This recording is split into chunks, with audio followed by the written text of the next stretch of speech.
একদিন গৌতম বুদ্ধ এক সভাতে প্রবচন দিচ্ছিলেন।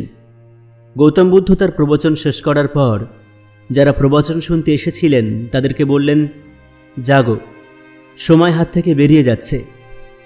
প্রবচন শেষ করার পর গৌতম বুদ্ধ তার প্রিয় শিষ্য আনন্দকে বললেন, চলো আনন্দ, একটু ঘুরে আসি।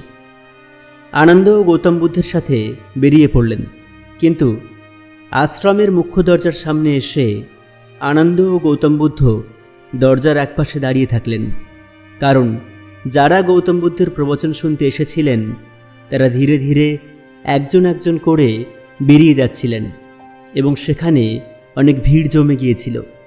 তাই আনন্দ আর গৌতম বুদ্ধ সবাইকে যেতে দেওয়ার জন্য দরজার একপাশে দাঁড়িয়ে থাকলেন।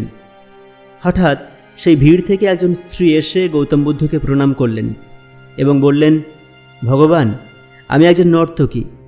আজ শহরের সভাপতির ঘরে আমার নাচের অনুষ্ঠান ছিল, কিন্তু আমি আপনার প্রবচনে এসে সেই অনুষ্ঠানের কথা একেবারে ভুলে গেছি। কিন্তু যখন আপনি বললেন যে জাগো, সময় হাত থেকে বেরিয়ে যাচ্ছে, তখন আমার অনুষ্ঠানের কথা মনে পড়ে যায়। তার জন্য আপনাকে ধন্যবাদ। ওই দিন এক ডাকাত এসেছিল গৌতম বুদ্ধের প্রবচন শুনতে। হঠাৎ ভিড় থেকে বেরিয়ে এসে গৌতম বুদ্ধকে প্রণাম করে বললেন, ভগবান, আমি আপনাকে মিথ্যে বলবো না, আমি একজন ডাকাত। আজ আমার একটি জায়গায় ডাকাতি করতে যাওয়ার কথা ছিল, কিন্তু এখানে এসে আমি ডাকাতি করতে যেতে ভুলে গেছি। কিন্তু যখন আপনি বললেন যে জাগো, সময় হাত থেকে বেরিয়ে যাচ্ছে, তখন আমার সেই কথা মনে পড়ে যায়। আপনাকে তার জন্য ধন্যবাদ। তারপর একজন বৃদ্ধ লোক ধীরে ধীরে আসে এবং গৌতম বুদ্ধের কাছে এসে প্রণাম করে বলে যে আমি পুরো জীবন টাকা পয়সা, সুখ, পরিবার সব কিছুর পিছনে ছুটতে থাকি। জীবনে কোনো সমাজসেবামূলক কাজ করিনি, কিন্তু আজ আপনার প্রবচনে যেই বললেন জাগো, সময় হাত থেকে বেরিয়ে যাচ্ছে, তখন আমার মনে হলো আমি ধীরে ধীরে মৃত্যুর দিকে এগোচ্ছি।